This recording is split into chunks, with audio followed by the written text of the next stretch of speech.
everybody. He's Paul. I'm Jonathan. She's Annie. No, wait, that ain't it. He's Sonny Corleone. I'm Brian Piccolo. She's Connie. No, that ain't it either. This is not a James Caan Film Festival tribute. This is Vikings Report. Drew and Ted. Drewster, how are you? Welcome, everybody, to episode 69 of Vikings Report with Drew and Ted. It is Saturday. Where are we at? April 16th. And we are 57 days away from kickoff against that team from Wisconsin, Ted. Did you just say April 16th? What did he say? What, you forget to file your taxes? What's going on? I said that we are here. Nerd. I'll help Elvin. Oh, and we're officially 57 days away from kicking off against the stinky cheeseheads. Yeah, episode 69, a hashtag nice episode, if you follow what that means on Twitter. I promise, Toonces, we're not going to act like silly, immature kids We today. are good. Look, the number just leads into total and complete immaturity. So 69, dudes! Not with us, though. We don't do immature things on this show. We are serious professionals. I mean, I know perfectly well what's wrong with me. Gail, I think I'm pregnant. Ruby, how are you tonight? I'm okay. No dad jokes today. Sorry. I'm grumpy and tired. Well, at least you feel and sound like a dad. Grumpy and tired. Oh, thanks. Oh, that was weird.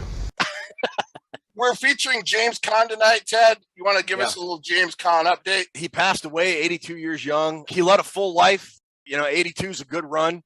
But you still hate to see when, I would argue, iconic actors like James Caan pass away. I mean, you look at his filmography, we just highlighted just a few of the films he was in over the years. We didn't probably hit your favorite one other than The Godfather.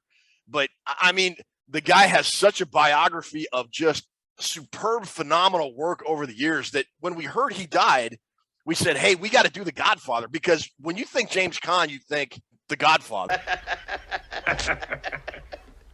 Hey, what are you going to do? Nice college boy, huh? Didn't want to get mixed up in the family business? Huh? Now you want to gun down a police captain, why? Because he slapped you in the face a little bit? Huh?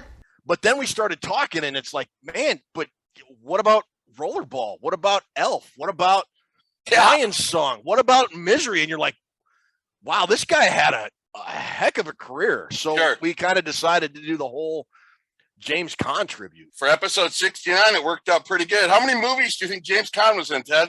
I'm going to take a wild guess and say hashtag 69. How does it work out like that? How does it work out like, hey, what's up with your background, man? I'm in my living room tonight. Well, I'm sitting at my kitchen table with my living room in the background.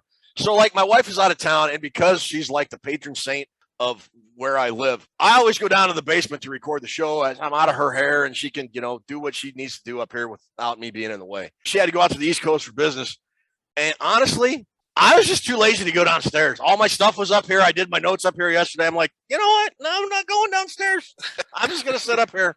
This is how lazy I am. I don't want to walk 14 steps down my stairs and probably another 20 around the corner to sit and do the show. That's how lazy I am. The thing is, Bob, it's not that I'm lazy. It's that I just don't care. That's what we looked for when we started this show. The crux of this show, the foundation was laziness, Ted. So you're falling right in line with it. That's perfect. That is so perfect.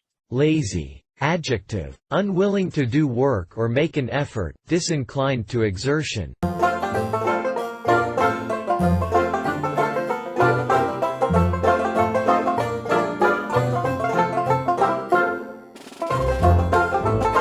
Well, I'll tell you what, something that isn't lazy are the amount of contests and prize giveaways we do here.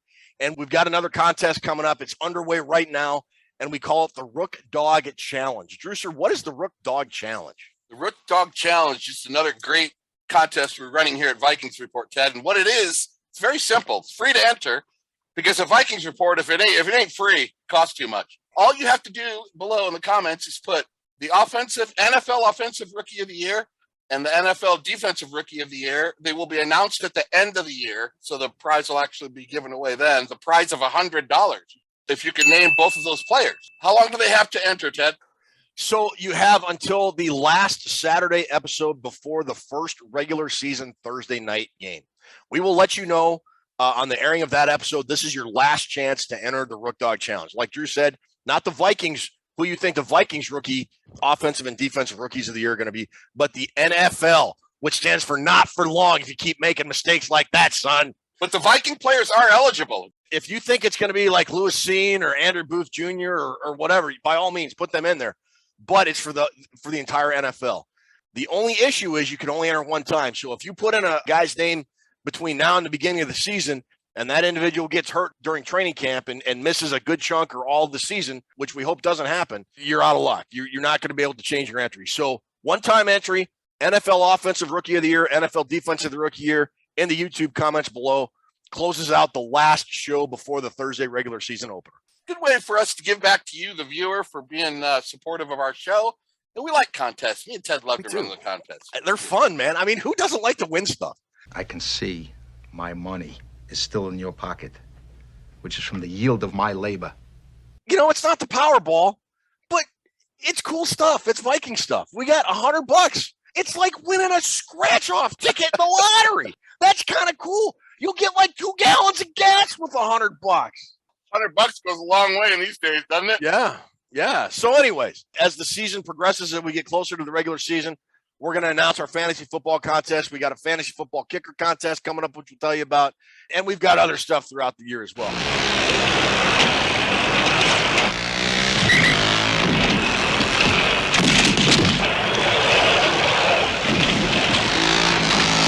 So just stay tuned. Keep watching. Subscribe. Hit the like button. All that good stuff. And we'll get you hooked up with restaurant quality prices.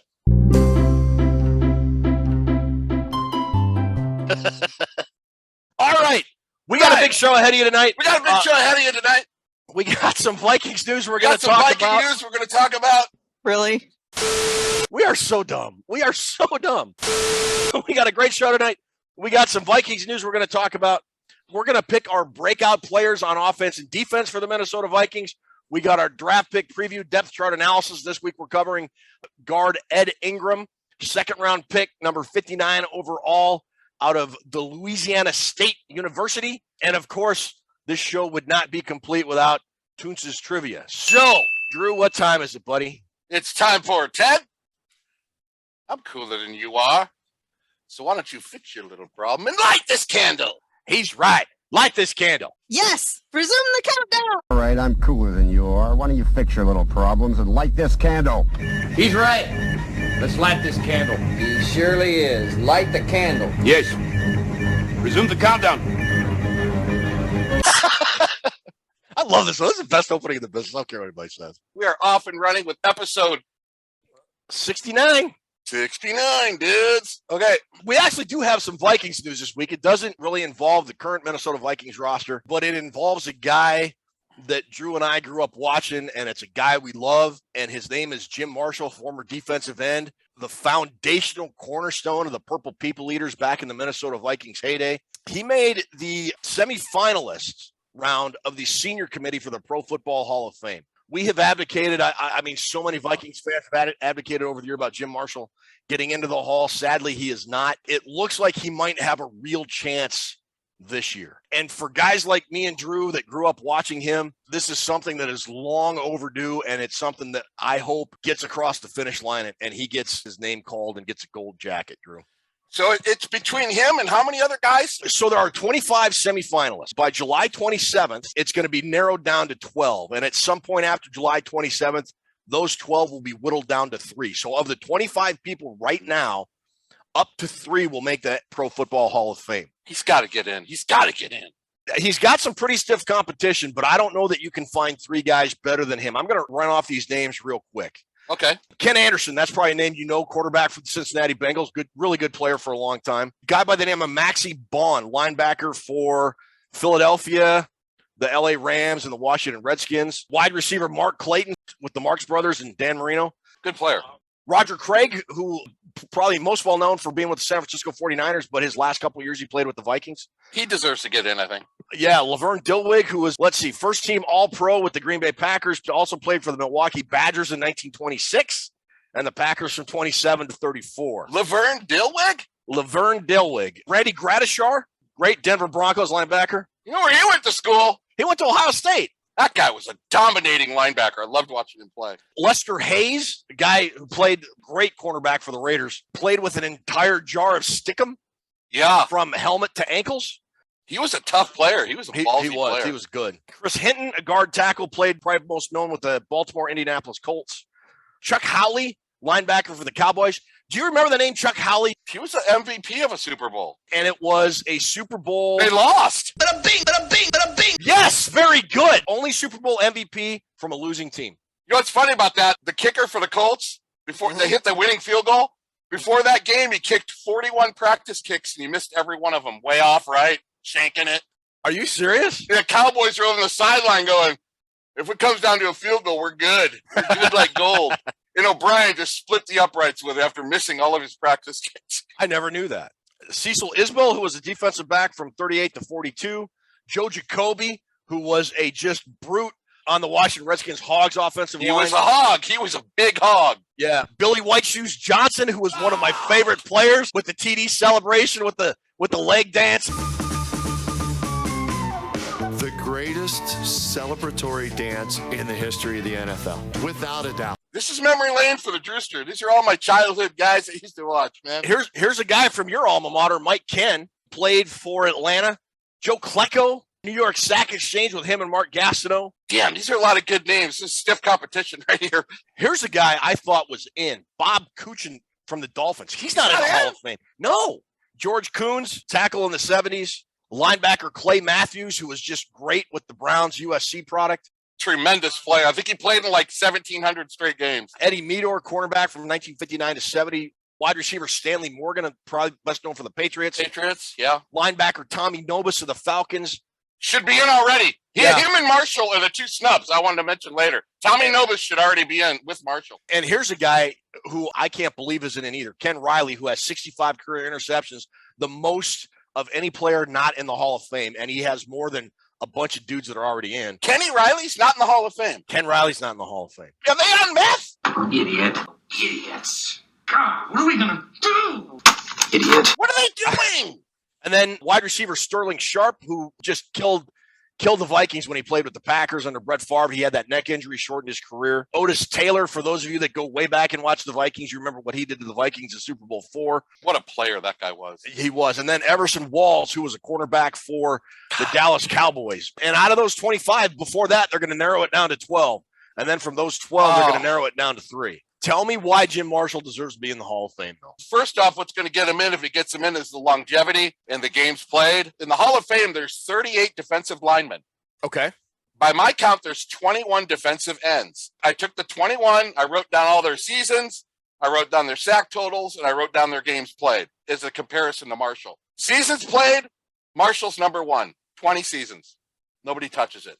Closest was Bruce Smith, who is the greatest defensive end ever to play in the league. We'll have that discussion. Games played, 282. Jim Marshall is first in that also. When you talk about trenches, offensive linemen, defensive linemen, there's only one guy that's played more games. Bruce Matthews. He played 296 games.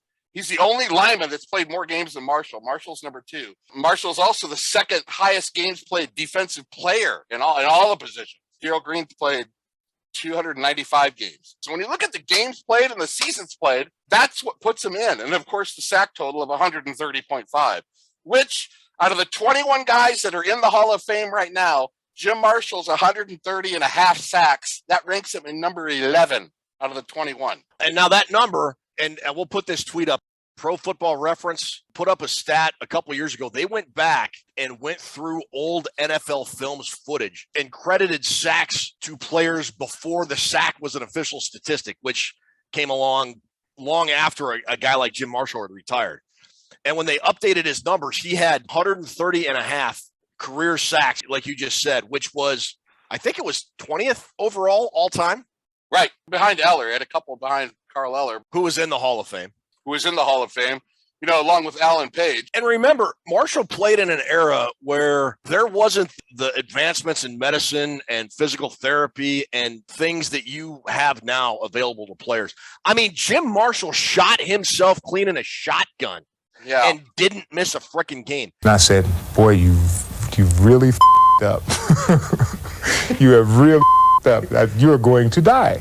Jim Marshall about died jumping out of an airplane doing a parachute jump. Watched all my limbs break as I hit the ground. I watched my legs snap and my foot come up into my groin, held on by the calf muscle back here. Didn't miss a game. Crazy. I mean, like, look, if Anthony Barr shot himself clean in a shotgun, he'd have been out for 2 seasons. What's your song, Coach? I mean, he's just one of. We love you, Anthony. we do, but I mean, it just goes to the mentality that Jim Marshall had. And we've mentioned this before, just how many of those guys answered the bell every week and didn't miss a game. And Marshall was the guy that was the absolute top of the peak, king of the mountain in that regard. He did not miss a game from the Minnesota Vikings' very first game in 1961 until he retired in 1979. That's why he's got to be in there, Ted. Talking defensive line, not kicker. You're not talking a punter. Getting hit every single play, it's remarkable when you look back on it. A guy I follow on Twitter, Luke Braun, at Luke Braun NFL, he had a tweet about Jim Marshall that I think absolutely personifies the whole argument for Marshall going to the Hall of Fame. In the storied history of the NFL, you cannot tell the NFL story without the Minnesota Vikings being mentioned. Super Bowl futility and all, some of the greatest players to ever play the game have worn the purple and gold. You can't talk about the history of the NFL without talking about the Minnesota Vikings. And you absolutely cannot talk about the history of the Minnesota Vikings without talking about the heart and soul of that team for 2 decades, defensive end Jim Marshall. Amen. You are absolutely right. And I do not know why he is not in there already. Can I read off the 21 that are in there right now? Sure. These are the 21 defensive ends that are in the Hall of Fame right now. Doug Atkins, Elvin Bethea, tremendous player.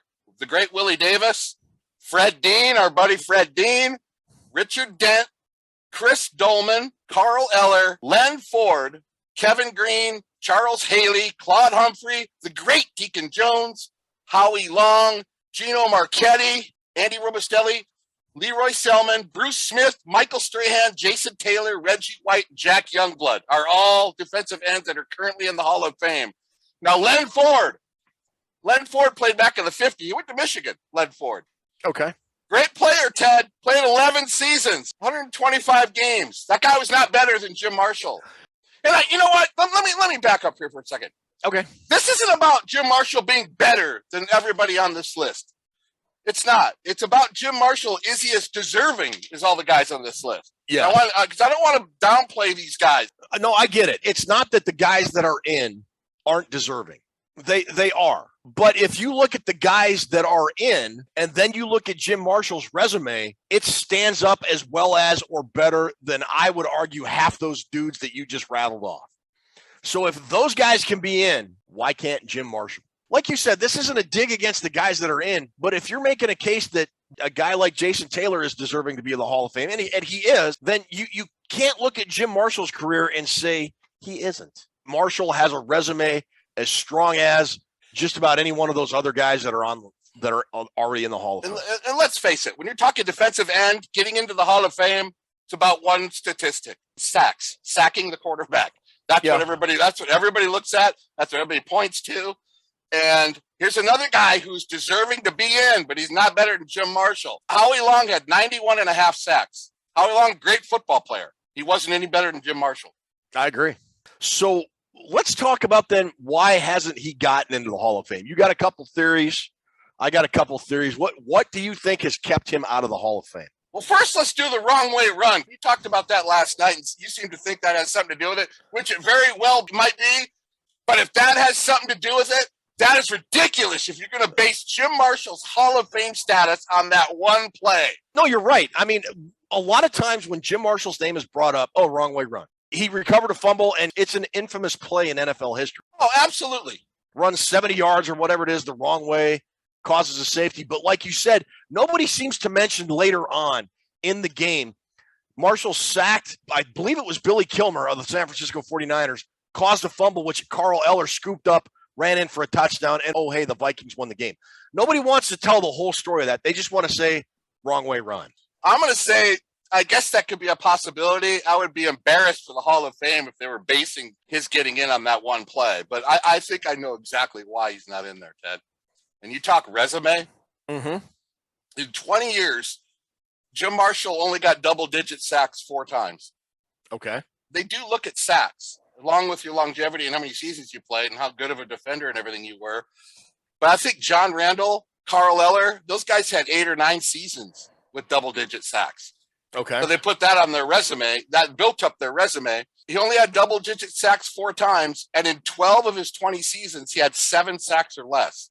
So each season, his name wasn't jumping off the page like Lawrence Taylor or Bruce Smith. It wasn't getting in everybody's mind. You get 7 sacks in a season, nobody's going to say anything. Right. He had a lot of those kind of seasons. If you look at the game back then, it wasn't very pass-happy. Yes. Teams were all run first. It was. Less passing is less sack chances. So there's that. And I would also argue the Purple People Eaters defensive line mentality was almost, I don't want to say revolutionary, but it was not common because Bud Grant told the defensive line to get to the quarterback back in an era where teams ran the ball. So their job was to pressure the pocket, collapse the pocket, and let that trio of great linebackers the Vikings had for many, many years stop the run before it really got going. Now the defensive line made their share of tackles, but that was not their number one priority. It was to get to the quarterback. And when you had guys like Alan Page and Carl Eller and Gary Larson, I mean, Marshall got his, but you've got 2 other Hall of Fame dudes playing with you too. You have to take that into consideration as well. Sure. Bud Grant was fortunate enough to have really smart football guys on the field like Jeff Seaman and Alan Page and Jim Marshall. Those were coaches on the field. Grant didn't have to worry about people being out of position. Jim Marshall took care of all that. So there's got to be something said for that. The other thing I will mention, Alan Page was stacking Defensive Player of the Year, League MVP. He's stacking all these Pro Bowls up. There's something to be said for adding those things to your resume, Ted. Yeah. And if you look at Jim Marshall, he was never named All-Pro, and he only went to 2 Pro Bowls. That's what's keeping him out of the Hall of Fame, is he doesn't have enough bling on his resume. He doesn't. I would argue you can counter that with the longevity and the totals he put up. He's basically football's version of Cal Ripken. You remember he played in an era where Carl Eller and Deacon Jones, you had some great all-time defensive lines, the fearsome foursome, the steel curtain in the latter days of Marshall's career. So he was going up against really Hall of Fame level competition every single year as well. Those are very good reasons. I'm going to give one more. Real quick, those are legitimate reasons, but they're not reasons to keep him out. No. Before you get to your point, I think it's the red tape of the NFL. I do. If he was a Raider or a Dolphin or Steeler, he'd be in there already. That goes to my point. One of those Vikings teams had won a Super Bowl or 2 Super Bowls. Guys like Jim Marshall, Bobby Bryant, and Ed White would have been in years ago. Years ago. Like, look at Lynn Swann. You look at Lynn Swann's numbers, and you look at, let's even say Terry Bradshaw. You look at Terry Bradshaw's career numbers or Joe Namath's career numbers. You look at those career numbers and you stack them up against their contemporaries at the positions they played, and they're not great. Joe Namath is in the Hall of Fame because of one game. And that's the red tape I'm talking about. And that's it is. Excuse it my absolutely language. Is. You can cut that out, Toonces, but it angers me. Who the hell are you? Don't make a scene. This is right. It just infuriates me. I mean, when Fran Tarkenton retired, he held every single statistical passing record in NFL history. Nobody touched him in attempts, completions, yards, touchdowns, completion percentage, none of that. He did not get in on the first ballot.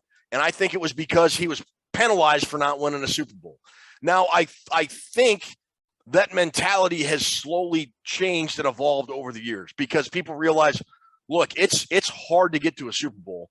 And the Buffalo Bills, God bless them, for getting to 4 straight and losing, made people realize, look, it's hard to win in the NFL. But those guys on those Super Bowl teams are in, Ted. And they got their just rewards, and they should have. But I think that helped relook guys like Ron Yeri, Mick Tingelhoff. I just think most of the players from that era are punished for not winning a Super Bowl. And I think you're right. I mean, you think of Paul Krause, he was like 20 years too late getting in. I was fortunate enough, I'm going to do a quick humble brag here. I was fortunate enough to interview Paul Krause when I wrote for the Daily Norseman. I think it was the very first post I ever did for the Daily Norseman on the front page. He said, longevity matters. You have to be a really good player but you have to be a really good player for a really long time to be a Hall of Fame guy. I think Jim Marshall fits that to a T. Here's another one. Fred Dean, our buddy Fred, great player, great player and deserving to be in the Hall of Fame. 12 seasons, 8 less than Jim, 141 games, 100 and something less than Jim, and 92 sacks. Jim had 130.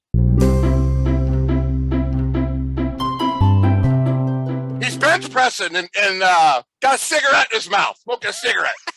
And Ronnie Lott walks up and he goes, "Hey, man, how long are you going to be on the bench?" And Fred stops. He's on like his 800th rep on this 200-pound thing. And he stops and he goes, "Son, you got about 5 seconds to get away from me, or I'm going to get off this bench and we're going to have words." Right? Ronnie Lott, beeline for the front door. So July 27th, the list gets cut down to 12. I think this is his best chance. I think you can make a very strong case for him. We'll see how it goes.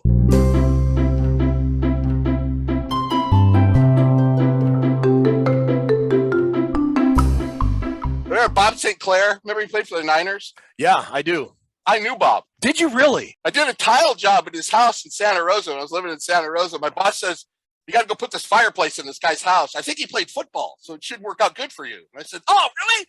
So I went out there and I knock at the door, and this guy opens the door. He's like 9'4". Yeah, he's a huge dude. Bob St. Clair was a humongous dude. I didn't know who he was. I was like 23 at the time. I got there and his big, deep voice, like Lurch. He had a really deep voice. The size of him, he was just an intimidating individual. And I was like at the door going, "I'm here to put the marble into your fireplace." So we got in there, we got to talking, and I look, he's got all this Niners stuff on the wall. And I found out Bob St. Clair, that was a 3-day job. I was out there 2 weeks talking football every day because sometimes I didn't do any work. I just get out there, talk football. We'd have like sandwiches, talk some more football. Then I go home. And I go back to the shop. My boss is going, "What the hell are you doing out there?" Anyway, I asked him, "Bob, who was the toughest guy you ever had to block?" Without hesitation, Bob St. Clair said, "Gino Marchetti." Wow. And he said, "I remember playing him at Keysar Stadium one day. And after the game, I walked across the field to find Gino. I reached out my hand, we shook hands. And he goes, 'Gino, I'm Bob St. Clair. I've been playing against you all day.' Bob said, 'Gino, that handshake makes it official. That was the second time I touched you today.'"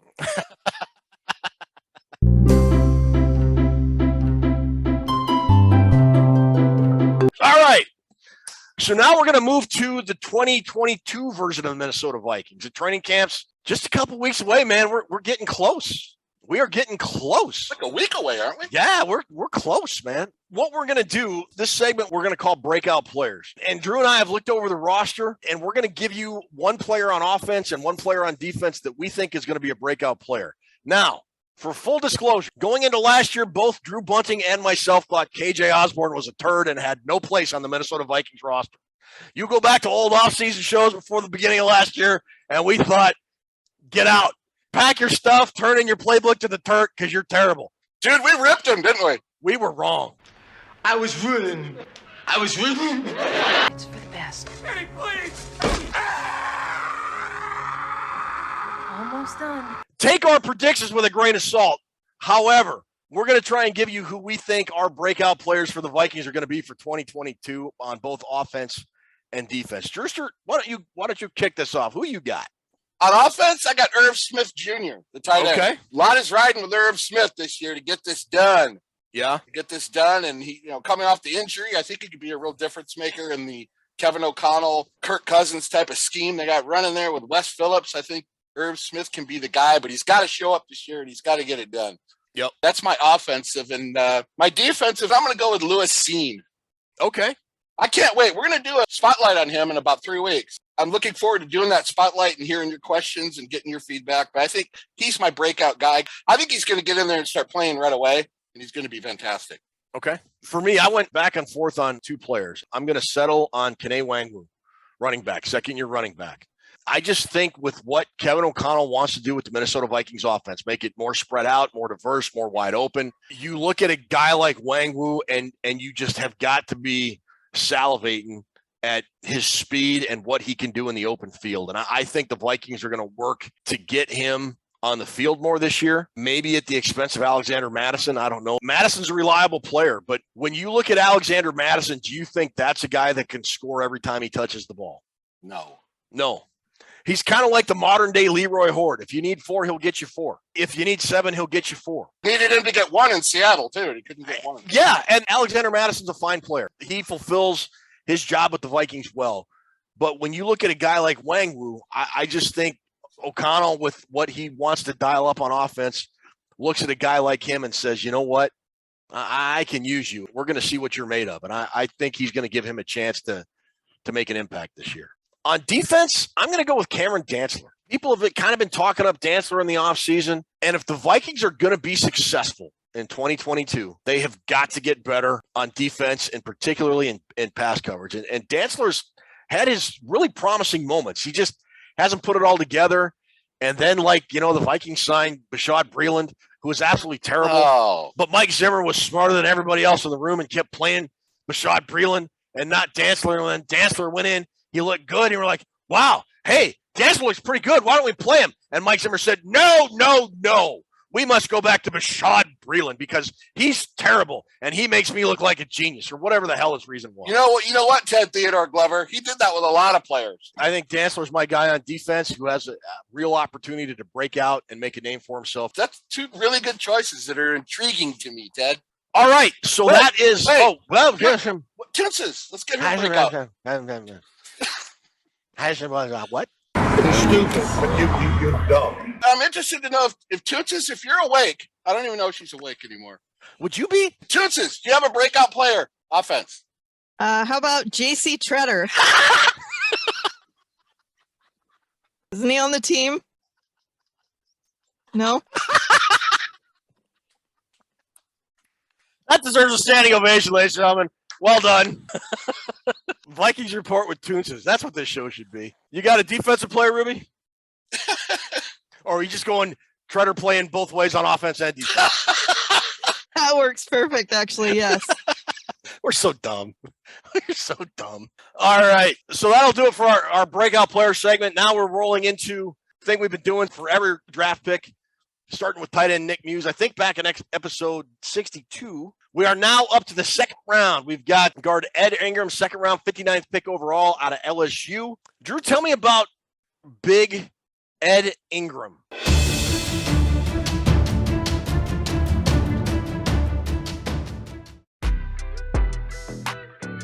So I was actually about to get a plate of food because I was hungry. And so I was just about to sit back down on the couch. And then all of a sudden my brother's like, hey, Edward, get up. I'm like, what are you talking about? He gets up, he got a phone in his hand. He says, come here. And so I just hop on the phone. And so my whole family, everybody's looking. And then they just start following me to the room. And it was just an amazing feeling. Now, to me, I was just sitting on the couch. My nerves were getting to me. I didn't know what to expect. And I was just happy as soon as I saw that he had got a call. I was like, man, that's crazy. I was like, this is a team like that I was thinking like I wanted to be on. I mean, it's LSU colors. Like, how can you not like it? I'm like, I was ready for it, and I was excited as soon as I saw it. I feel like, I'm an adaptable kid. I'm still learning, but I'm a baller in the run game. Anytime, if it was 4th and inches and we needed to win the game, I'm the guy. Run the ball behind me. I'm telling you, we're gonna punch it in. And I always tell my coach that, like, we run a QB sneak, run the ball right behind me because we're gonna punch it in. So I want people to know that I'm willing to do whatever it takes to win, to help the team win. Big 6'3", 317, big size on Ed Ingram. We should probably jump right into the elephant in the room and talk about the arrest stuff and get all that out of the way before we talk about what kind of football player he is. Yes. I know you have thoughts on that. I would like to get your thoughts on that. I have moved on from it all after my research. Happened in 2015. Got suspended from LSU's football team in 2018. Then it got dismissed in 2019, I believe. So it's been 3 years since it's been dismissed. But I'd like to have your take on it because I know character stuff means a lot to you, and it should. Here's another kind of break in the pattern. All the guys up to now have been these exceptional character guys with really sterling silver backgrounds, Ted. Yeah. We talk about it every week, from Muse, all those guys, how they were, done community work and all this. This is the first guy that's had the character issues. What do you think? The Vikings need guards. I get it. But I feel there was a better option out there if you're going to go guard that early. Was it investigated? Yes. I believe he was charged, but then it was dismissed. He never went to trial. It never went anything past a police investigation. He got suspended, and whole season. Does the guy deserve a chance to play? Yes. I mean, I would even say that if he had been convicted and done time and served his debt to society and somebody wanted to sign him to play for them, I'm fine. Look, I'm not saying the guy shouldn't get a chance. I'm just saying I wish it wasn't the Vikings that gave him that chance. But they did. They said they investigated the whole background and they're confident in him as a person and all that other stuff. It's just still, it still bothers me. It changes my view on him, like the child abuse allegations on Adrian Peterson have forever tainted my views and opinions on Adrian Peterson. I'm in agreement with everything you just said, Ted Glover. What's done is done. I'm not going to dwell on it. I stated my opinion, I think, the second night or to the draft or our draft recap show. It is what it is.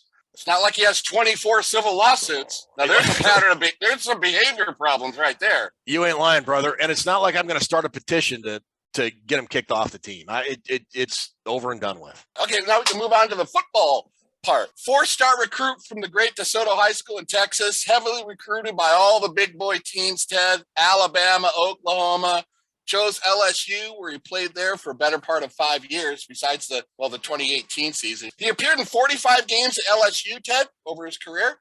He started 34 of the 45. He actually started 22 games at left guard and 12 games at right guard. So he played more at left guard than right guard. Could have declared for the 2021 draft, but decided to stay, probably because by then he only had 23 starts. That's not a lot of starts going into the NFL. That's not, especially for a lineman, whether it's offense or defense. You need more trench time. That's what she said. When I watch him on tape, you know what it reminds me of? Who does it remind you of? Almost identical to your boy Jonah Jackson. Jonah Jackson from Ohio State. He looks like a clone of that guy. He's a very good player. I had him as a second rounder. If you want to put up your big board, you had him as a second or third rounder and fifth offensive guard overall? Yeah. You know, I was reading a bunch of stuff after the draft, and I hate draft grades. I hate giving draft grades out, but I read them just because I like to learn about players. Even mine? You hate mine?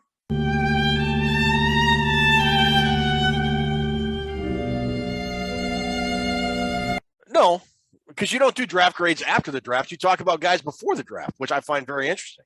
A lot of places were saying the Vikings picked him too early. Really? Why do you think he was picked at the appropriate time in the draft? Because there's things that guy does that are flawless. Like? But I said the same thing about Wyatt Davis. You know what? Well, first off, I like to hit you with a little trivia when we do these things. We do these write-ups. Yeah. He is now the fourth guy on the Vikings roster from LSU. Can you name the other three, Ted Glover? Justin Jefferson. Oh, Daniil Hunter. Yeah, ding, ding, ding, ding. Didn't Patrick Peterson go to LSU too? So I got them all? Yes, you did. Don't mess with thunder and lightning.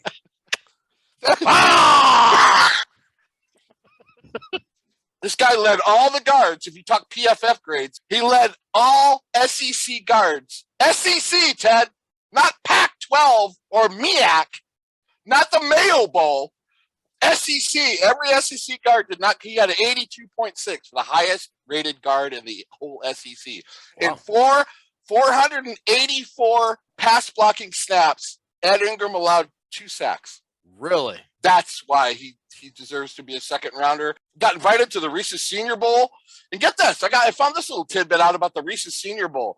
At the end of the week, the players vote on who the best player is. Not the coaches, the beat reporters, the players. And the players voted Ed Ingram as the best offensive lineman at the Reese's Senior Bowl. Did they really? The hardest to go up against. You chalking these things up? So I'm giving you the reasons of why he's a second rounder. Okay. Versatile, can play guard. You can even swing him out to tackle if you're in a real emergency situation. Not his ideal spot, but he can play there. He can play either guard position. He is one of the best run blocking guards in this draft, Ted. He's a powerful, bulldozing run blocker. I heard his strength was pass protection, which, as we know, the interior offensive line of the Minnesota Vikings pass protection has, let me see if I can find the scientific term, has sucked for the better part of 10 years. Got to talk about the one thing he has like Bradbury doesn't is his anchor. That guy does not get pushed back. I don't want him. I want an interior offensive lineman for the Vikings that gets blown back 20 freaking yards because that's what I'm used to, and that's what I want, damn it. His anchor is stout. He doesn't get pushed back. You have to have a strong anchor if you're going to play on the O-line. And you watch Bradbury getting owned up the middle a lot. I mean, Bradbury's good in space. That's the thing. Do you know how many "that's what she said" statements you just had in that little? Was there a few? There's like 4 or 5. God, so he's the future guard of this team. Okay. Future right guard if Ezra Cleveland can make it a left guard, but he plays both. He's one of the 5, you can call him, that's going to be able to get coached up. Probably the biggest thing he's going to have to adjust to is he's not explosive right at the initial snap. He gets beat to the spot a little bit. Okay. I think he'll be able to work on that, but fundamentally, that's mechanically and fundamentals. He's got everything you want in an interior lineman. He is the future guard for the Vikings. He is. With that in mind, then let's go to the depth chart. Now we're just doing interior offensive linemen. We're not going to do tackles tonight. Historically, the Vikings have kept 9 offensive linemen. I think that's pretty close to what they're going to do this year. If you think 4 tackles is the norm, which it is, you might have like 4 tackles. That means you're going to have 5 centers and guards, and there may be a guy that is a swing guard and tackle that can kind of play everywhere along the line. Let's look at the depth chart of the guys on the roster right now. Besides Ingram, you've got Ezra Cleveland, who's the left guard starter. You got Jesse Davis. You got Wyatt Davis. You got Kyle Hinton, Oli Udoh, Chris Reed, Austin Schlottman, and then Garrett Bradbury. And they have Reed, Schlottman, and Bradbury listed as centers. And they've got Reed and Schlottman as a guard / center, and right. Bradbury as a center. So you got 5 guys out of those 127, whatever the heck it is. Right. You got Ingram for sure, right? Ingram? Cleveland for sure. Yes. Chris Reed, you think is going to be the starter at right guard to start out the season? I think Jesse Davis is going to get that spot. You think Jesse Davis? Okay. That's fair. I think Davis or Reed. So now that leaves, do you think Reed at center or Bradbury at center? Bradbury. There's 4. Okay. So you got one more spot left. If you assume 5 interior offensive linemen, you got Wyatt Davis, Kyle Hinton, Oli Udoh, Chris Reed, and Austin Schlottman. Okay, take Udoh and Schlottman out of there. They're not going to make it. So now you're down to Wyatt Davis, Kyle Hinton, and Chris Reed. God, I hate to push Wyatt Davis out the door. I'm going to have to say Chris Reed's my number 5. Yeah, I think so too. Those would be the 5 I would concentrate on if we're going 5. Do you think Ingram's going to start this year? But, and I'm not talking about a guy gets hurt or anything like that. I'm expecting him to make a run at the starting position for week 1. And if he's not the starter week 1 over Jesse Davis, I think Davis is going to get it just because of his experience on the Dolphins. He's played in the NFL.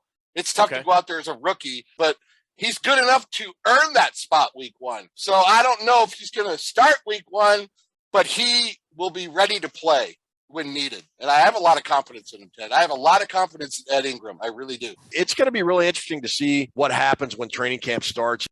All right. So that does it for our draft pick review depth chart analysis. We're going to go ahead and take a quick commercial break, and we'll be back with trivia.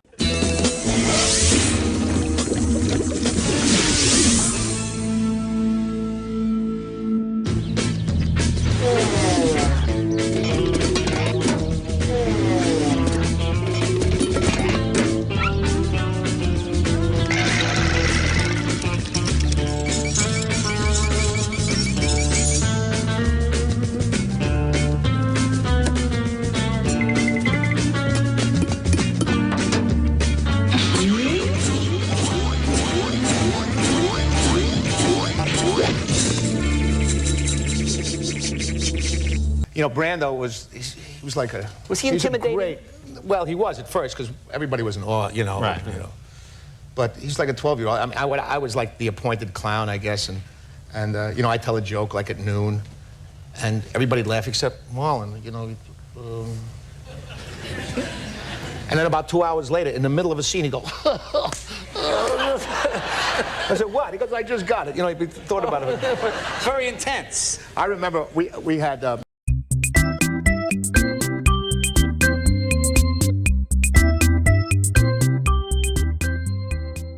Do you want to get the interrupting over with? You know what? I'm not going to interrupt you this week. I'm going to be conscious of it, and I'm going to be courteous. I am not going to interrupt. Welcome to Toonces Trivia. How you guys doing? Good, Toonces. How are you doing? All right, this week my trivia program was not working, so we are going to do this a little bit differently. As you can see, I have a PowerPoint presentation, and it's going to be a bunch of pictures, and we'll figure it out as we go along. All right, so you're going to see a picture and a question, and just give me the answer. Questions are going to be relating to James Caan, Ed Ingram, and whatever else you see. All right, here we go. There's 9 questions, so 7 out of 9, and you win. It should be 6 out of 9. Oh my it's God. episode 69. You're right. Which is a nice number, which is also what she said. Awesome! Ted Glover with a little D on 69. Okay, who is this famous Ed? Not Ed Donatel. Okay, here's a hint. That's Ed Ingram, but look behind him. Look behind him? Eddie from Iron Maiden? No. That is an excellent guess, but that is not correct. I mean, it kind of looked like Eddie's I'm gonna go with Eddie from Iron Maiden too. That's a great answer. Let's go with that. She said it's not the right one though. But I want to go with it. That is Edward Ingram Scissorhands.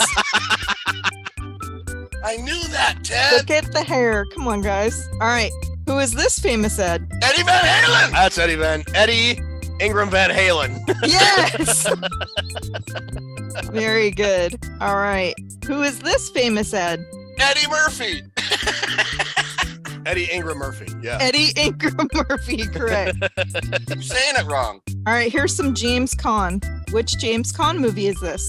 Oh, it's like Heist or something like that. Close. I don't know. It was a movie did right after The Godfather, and it was like kind of an indie deal. Oh, right. Thief? Yes. Thief? Yeah, there we go. Good job. Oh my God, Ted Clever. Which James Caan movie is this? Brian's Song. Yes. Correct. I figured you guys would get that since it was football related. And which one is this? Elf. Yes. He was great in that one. He was great. James Caan is an awesome great actor. Yeah. All right, now, if Toonces was in charge, that is the theme of the next 3 questions. If Toonces were in charge, this TV show would be called what?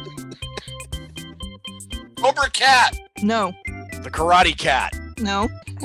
I got nothing. Cobra Caan. Come on, guys, look at the picture. Oh, it's got James Caan in there. How did we miss that? All right, if it was up to Toonces, what would this movie be called? King Khan.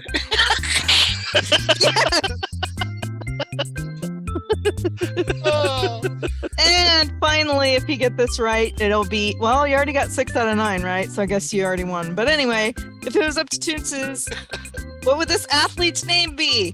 LeBron Khan. No. LeCon James. Oh, that's good. LeCon James. That has to be it. I'm going to accept that, but an alternative is James.